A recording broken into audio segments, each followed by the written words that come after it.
Hey everyone, I'm John Lynn, the founder and chief editor at Healthcare IT Today. We're excited to bring you another in our series of interviews with top leaders in health IT. And our guest today is Dr. Jack Jeng. He's head of clinical affairs at Freed. Welcome, Jack. Thanks for having me, John. Yeah, excited to have you here. Another in our series of interviews with AI medical scribes, ambient clinical voice, AI assistant. We'll see where the branding goes. I think it's moving towards AI assistant, but yeah, excited to have you here and introduce your product. But before we go there, tell us a little bit about yourself and Freed. Yeah, sure. Thanks, John. I'm a physician. I went to medical school at the Mayo Clinic. When I was at Mayo, I did my MD and an MBA. For the MBA, I was really thinking I wanted to learn more about how the healthcare system in the U.S. works. It's not something they really teach you in medical school. And when I was a medical school student, it was around the time that Obama was elected, and they were talking about healthcare reform. And people would often ask me, "You're going to be a doctor. What do you think about everything that's going on?" And I realized I didn't know anything about it. So I decided to do an MBA degree so I could learn more. And I realized coming out of the MBA degree that the healthcare system in the US is even more complicated than I thought it was. But I was not thinking about working with startups at the time. I was thinking I'd practice medicine, maybe work in some hospital leadership roles.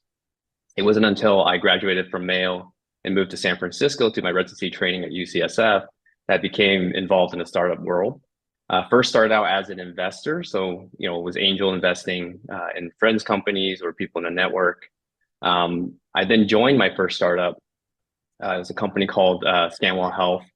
They were going through Y Combinator at the time, and I thought they had a really interesting idea. It was basically taking a smartphone camera and turning the smartphone into a urine analyzer. So by using computer vision technology and your iPhone, you can actually do a urine test at home and get results instantly. And the idea really was, hey, let people test at home, connect them with the doctor via telemedicine, and get treatment without ever leaving your house. So I reached out potentially as an investor, and the founder said, hey, we already closed our seed round, but we're just a team of four, and none of us are doctors. Would you be interested in working with us part-time? And that's how I joined my first startup. So worked there, became a chief medical officer. We helped grow that team to about 36 people. And during COVID, we had developed a at-home COVID test in partnership with Becton Dickinson. And we were able to develop an app that worked with their test, get it through clinical trials, get FDA authorization, and launch into the market. And this is around the time of the Omicron surge, so it was perfect timing, able to sell millions of tests. And then Becton Dickinson ended up acquiring Scanwell that year. I left and joined a second startup called Hone Health, which is a men's telemedicine company as a chief medical officer.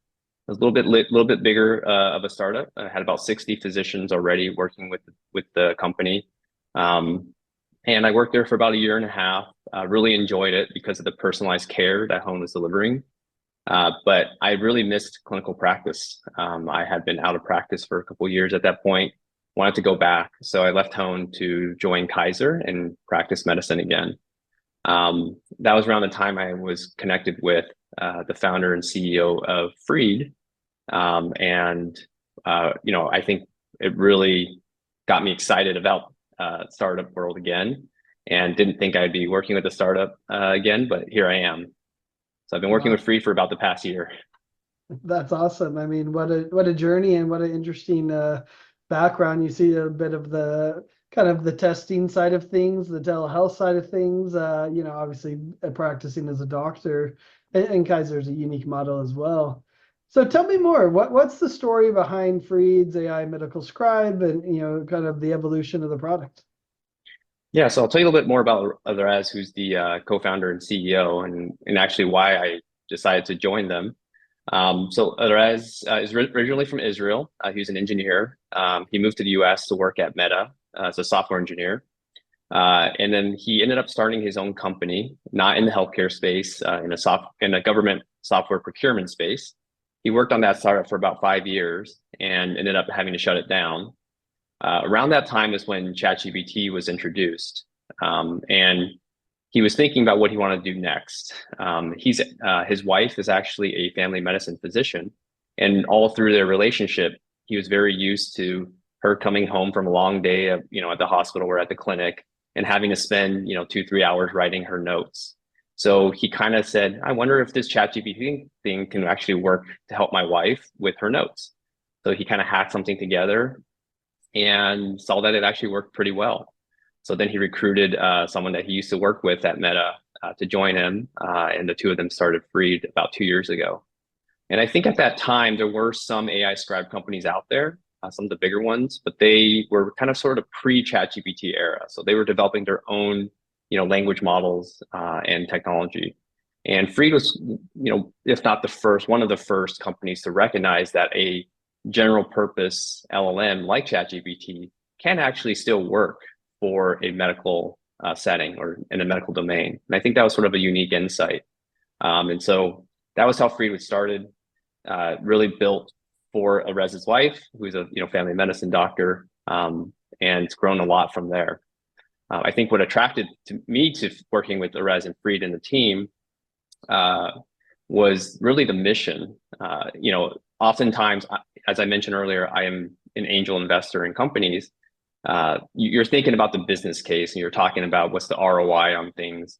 But with Freed, Arez was very clear. I'm building something to make clinicians happy. And that really resonated with me as a physician myself. The other thing that really blew me away with Freed was just the testimonials that we were seeing. So before I started working with Freed, I wanted to do my own, research, my own due diligence. So I started going on Reddit forums and Facebook groups and just looking at comments of people who have used it. And I was just really blown away. We were seeing comments from clinicians who said, I was so burnt out and tired of practicing medicine and spending hours of my day doing this admin work that I was about to quit. And then I started using Freed and I got 2 hours of my day back. I'm going to keep practicing. I mean, those kind of testimonials, I just never seen anything like it. So that really got me excited to work with the team. Yeah, it's true. I mean, the impact on doctors it's hard to quantify though. The more I talk, and it will be interesting to see how that evolves from a business standpoint. But it turns out what doctors want, they get. It seems like in most cases, but it's going to evolve in a number of different ways, I'm sure. It is interesting you were one of the first because you're right. I mean, I went through that evolution as well, which was essentially back-end scribes doing, human scribes doing what now is going to be done electronically. And we've seen that full shift. We'll talk about that, I think, a bit more later. But how does the Freed solution compare to many of the other AI medical scribe, ambient clinical voice companies out there? I'd list them all, but it's better just go to Healthcare IT Today on the right side, click ambient clinical voice companies. You can see the full list. But talk about how Freed compares to all of the now what's becoming a pretty packed marketplace. Yeah. So I would say because we're all solving for the same problem, which is to help doctors write their notes, you're going to see a ton of similarities. I mean, every once in a while you'll see a few of us have slightly different feature set, but generally, because we're all solving the same problem, we're all building something similar. I think where you'll start to really see the differences over the next 6 to 12 months because of our go-to-market strategy, which type of doctors or clinicians we're targeting, depending on specialty or practice size. Or practice setting. And I think that's where you'll really start to see some divergence in the companies. So I would say for Freed, our target market is small and medium-sized practices. We're targeting about the 50% of clinicians who are in private practice today. We're not focusing on the Kaisers or Mayo Clinics of the world. We'll let the other players battle for them, but they have a very different set of needs than the small, medium-sized practices. And so because we're focused on them, and I think the second thing that sets us apart is just our mission to make clinicians happy. Fortunately for Freed, and maybe unfortunately for clinicians like myself, there are a ton of pain points in our job today. None of us went to medical school to write notes. None of us went to medical school to deal with insurance companies and prior auths. So there's a lot that I think because of the technology available today that we can actually help with, that gives us things to work on. And that's what we're doing today. We're working on all these different products and features that will take away these pain points for the small and medium-sized practices. We also are not focusing on any specific specialty. As I mentioned, Freed was originally developed for primary care, family medicine. But what we've been kind of surprised by was the number of other specialties that are using Freed. So we have quite a large number of psychiatry, mental health providers, physical therapists, occupational therapists. So it's really interesting to see all these different specialties use a product that wasn't necessarily designed with them in mind initially. So our work will then now be to how do we make sure the Freed product works just as well for these different specialties as it does for the original target primary care clinician. So I would say, yeah, basically today, a lot of similarities because we're all solving the same pain point. 6 months, 12 months from now, that's when you'll start to really see the divergence. And you'll probably also start to see some of the companies not survive then because, paying for the AI cost is also not cheap. So you have to have a sustainable business model. So, if you're offering a completely free AI scribe, and we know how much it costs to generate notes, it's not really a sustainable business model if you're just giving that away. So I do think you'll start to see some consolidation and some of the winners start to emerge in the next 6 to 12 months. Yeah, I think it may be a little longer with how much money people are able to raise by saying, "Hey, I'm an animal scribe these days." But That's you're a good right; point. it will happen. As we see. I told you as we were prepping for this a little bit. This feels like the EHR world, and it was exactly the same. You had the expensive EHRs, then it got lower price, and then you had free, and then we saw consolidation. And by the way, there's no free EHRs today, but there were for a while. I mean, it's a freemium model too, startup world.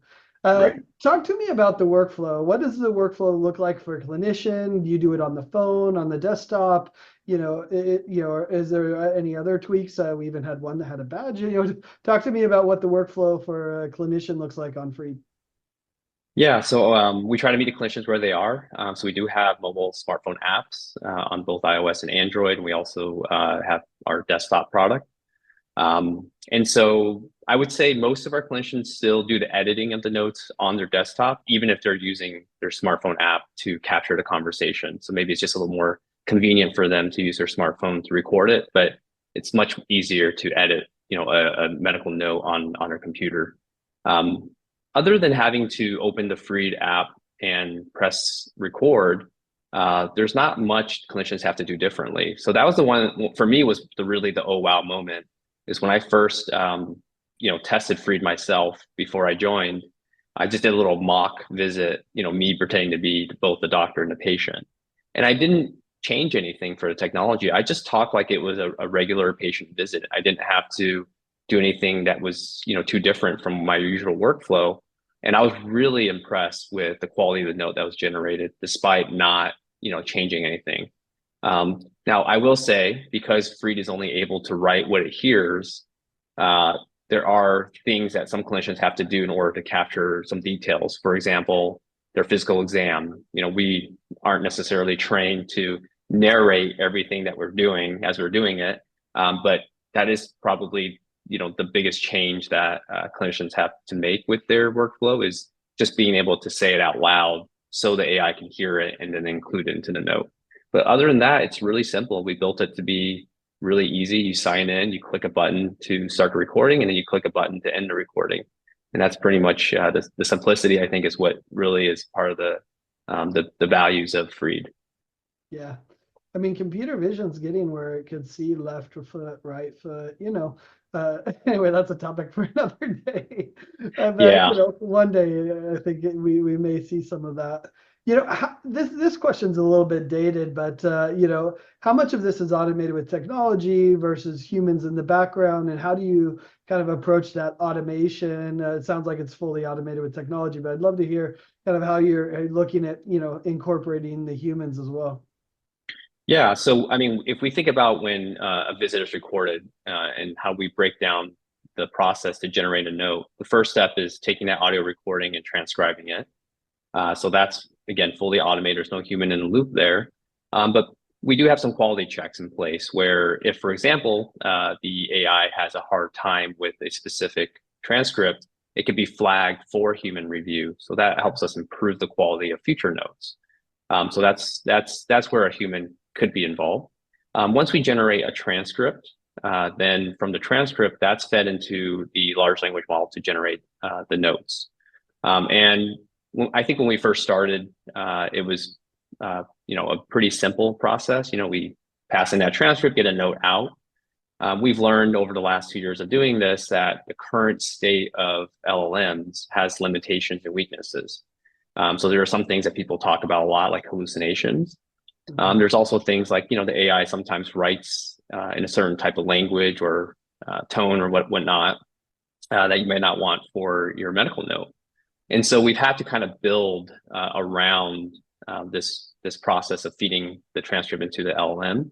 So we started doing things like model chaining, having one model instruct the other model. The other thing we hear a lot from our clinicians is they want more personalization. They said, hey, this note, it's fine, but it doesn't sound like me. It's not formatted the way I normally format. It doesn't, when I read it, I want to read something that sounds like I wrote it. And so now we started to also add in some sort of a post-processing step. After a note's generated, we apply these personalization aspects after the fact to then create that a truly personalized note. So the things that we measure that we care about is obviously accuracy. It's really important. So accuracy with the transcription process. And that's why we have that human in a loop to do that quality checking, but also accuracy with the note that's generated afterwards. And so we actually have a team of clinicians who are reviewing notes that are de-identified, but looking for quality criteria, looking at quality criteria. And then we use that to help improve the generation of future notes. So I would say for a clinician who's using Freed, everything is automated, but a lot of the quality work that we're doing does involve people still. And I think that I don't see that changing anytime soon because the underlying LLM technology is still pretty early. I mean, we saw actually when Freed first started, Freed was using as one of the LLMs, GPT 3.5. And when GPT-4 came out, the quality of the notes improved pretty dramatically. We haven't seen that same improvement with any of the newer models that we're testing now. So, GPT-4 Omni or Anthropic models or Facebook's or Meta's open source models. And we test all of them because we were always looking for the best model for the step that we're doing. And again, because we're running multiple steps when we generate a note, it gives us an opportunity to see which model is going to do the best job, fastest and lowest cost as well. And we're always testing whenever we see something new is introduced into the market. So our fingers are crossed that the next big iteration on the models will lead to even better quality notes. But until then, in order to make sure we make up for some of these weaknesses of the current models, we still have a lot of work to do. Yeah, interesting. I think that's a fascinating to approach. That at the end of the day, the doctor probably doesn't care too much about the back end model; they only care about the output. But right. there's certainly a relationship between the two. Let's talk about EHR integration. How is this integrated with the EHR? Does it work with all EHRs? How are you approaching EHR integration? Yeah, I mean, when we first started, our focus was just on making it simple and easy to use. So, not requiring going through your clinic's IT system, administrator and figuring out how to integrate. So, Freed was really a copy paste. Generate the note, can edit it, and then you copy and paste that into your EHR. But as a clinician myself, I know that some EHRs make it is more painful to do the copy and paste. For example, your subjective, objective, and assessment plan sections may be on completely different pages. So you couldn't just copy and paste one time. You have to copy and paste for each note, each of the sections into each of the pages in your EHR. And then some EHRs are even more complicated where each problem in your problem list requires a separate text field. So you can imagine if you're doing 20 visits a day, that's a lot of copy and pasting. Copy and pasting. Exactly. So we are starting to work on direct EHR integrations with EHR providers. We're working with a third party on this called Vim. And what that allows us to do is they already provide EHR integration with a handful of EHR providers.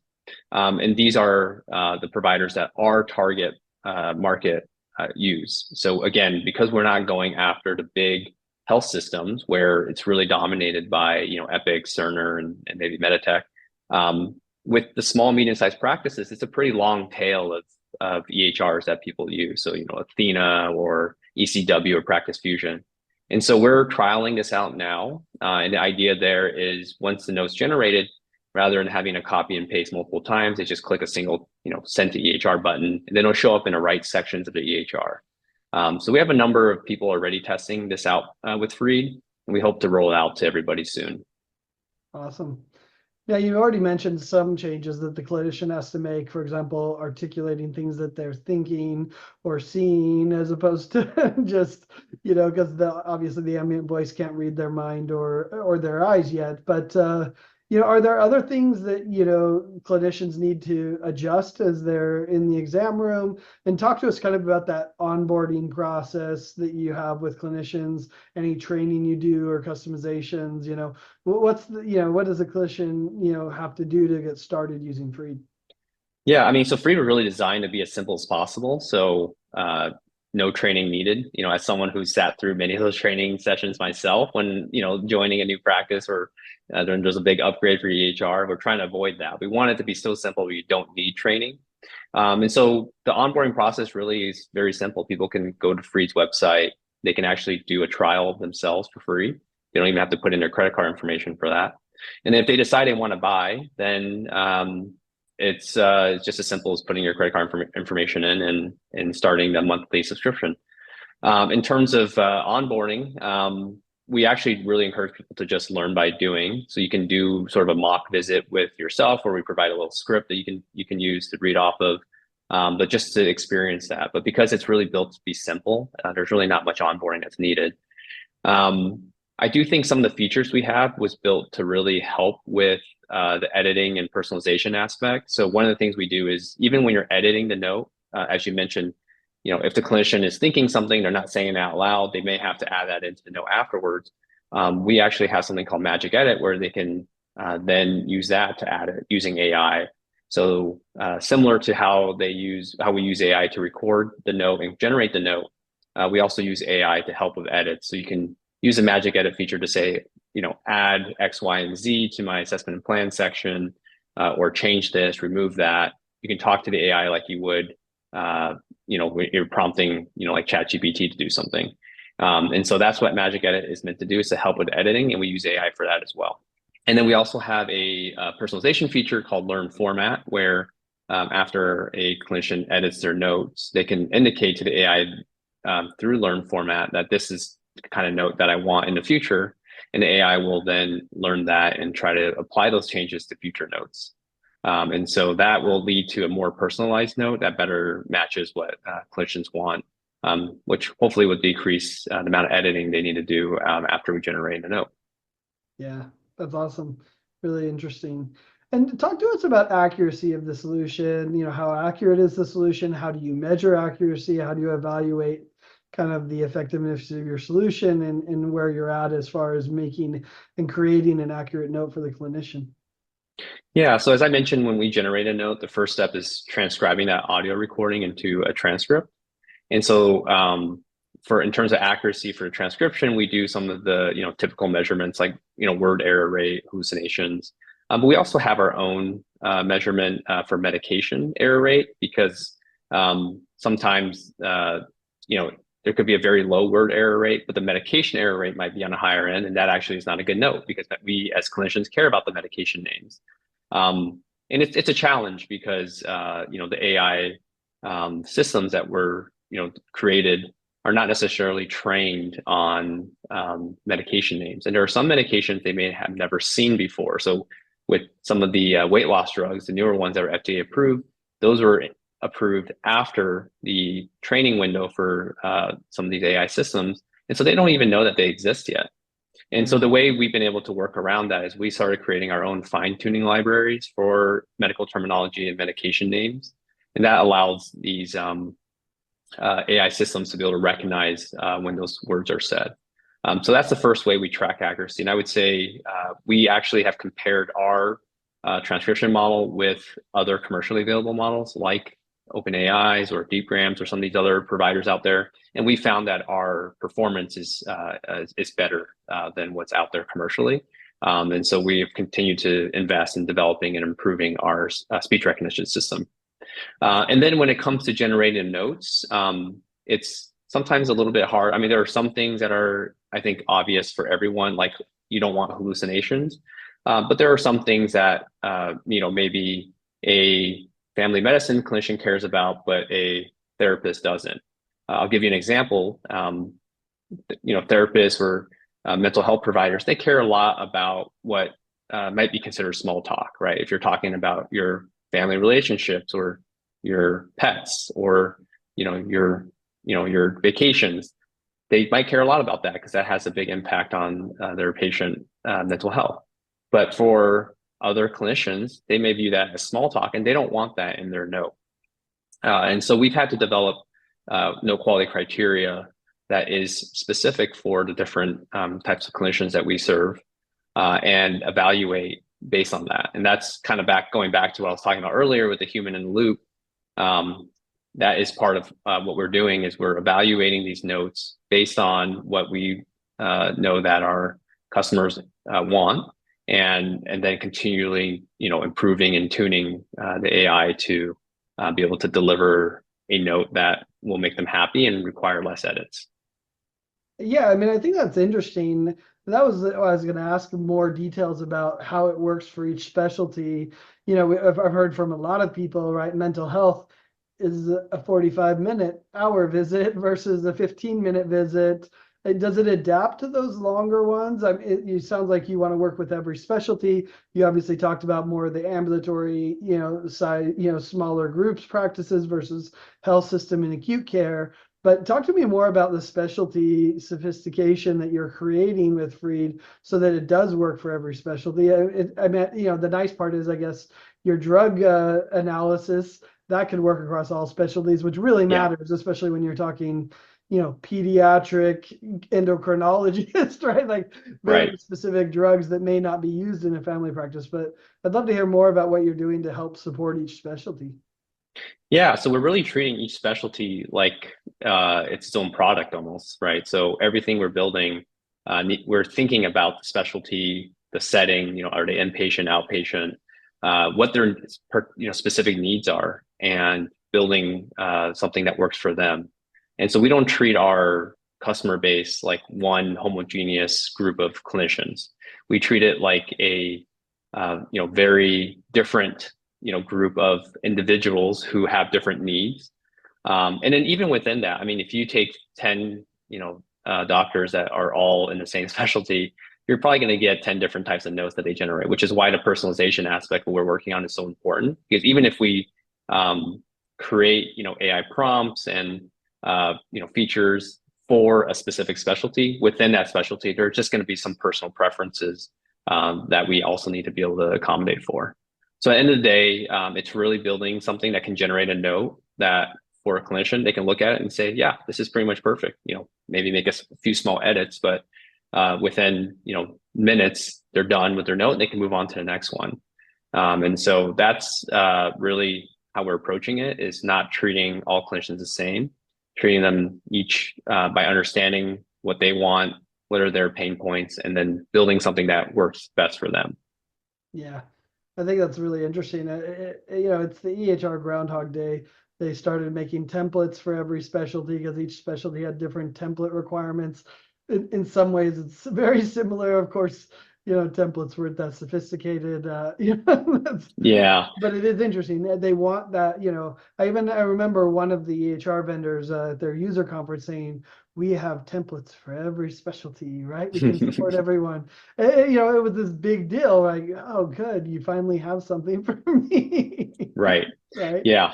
Hopefully the difference between the approach that we're taking and what EHR providers have taken in the past is that we will solve for these problems without adding more complexity to the experience. I mean, when I look at my EHR today, it's cluttered with buttons and menus and pop-ups, and it takes me so many clicks just to get through to someone's chart. I think because of AI, the technology itself, a lot of that stuff can be done behind the scenes and the clinicians will never even know what's happening. And these are things that, the AI can adapt to you, right? Because it can understand or at least its way of understanding your needs. So I think that's a unique opportunity. I think if we were to add buttons and tabs and windows and pop-ups for every specialty, then we're not going to look any better than the EHR that people use today. And then we're really, working to avoid that. Yeah, well, and to your point, every template that the EHR did had to be reviewed, modified, updated. You're doing that review, modification, updating just by submitting the pass note and then doing it on the Exactly. back end. It's a 2 clicks, customize it for me. Don't make me customize it, which I think is quite different. Yeah. Well, people are always, I'm sure, ask after watching these videos is where can they learn more? Where can they get a demo? Tell us where people can learn more about Freed. Yeah, they can visit our website. It's freed.ai, FREED.ai.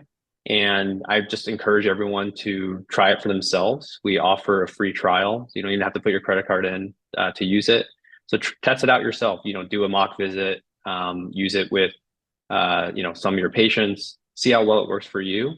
And then if you're interested, then you can subscribe after the free trial ends.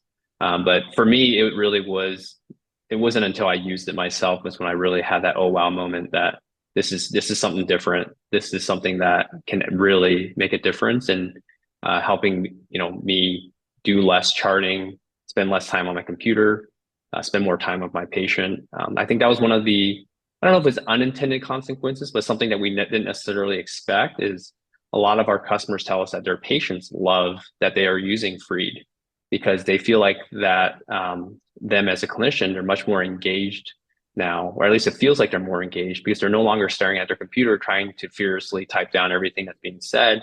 They're able to just sit and have a conversation with them, look in the eye, and talk like they would normally have before EHRs were introduced. And that was something that we didn't necessarily build Freed for, to make patients happier, but a lot of patients have told our customers that they are happy that are using it.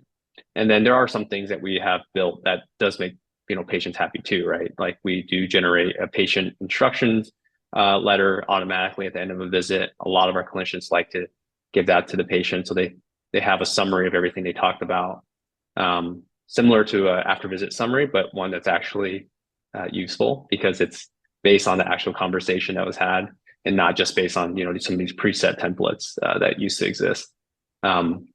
And so I just encourage everyone to go and try it themselves and see if it works for them. And just know that we're continuing to improve everything to make it more, focused for different specialties. And that's something that our team is continuing focusing on. And then the quality of the notes too. Yep. Well, it's a fast moving space. I appreciate you taking time to talk to about it and share how I guess people will be freed from clinical note generation if they go check out Freed, right? Is that the brand promise right there? But That's yes. exactly right, John. I wish I could just record that for one of our advertisements. Yeah, it makes sense. Cool. Well, I appreciate you taking time to talk with us, Jack, and share about this product. It is the most exciting space in health IT, from what I've seen. And thanks everyone for watching and listening. If you want to find more great healthcare IT content like this, be sure to check it out at healthcareittoday.com or search for Healthcare IT Today on your favorite podcasting applications. Thanks, Jack. Thank you, John.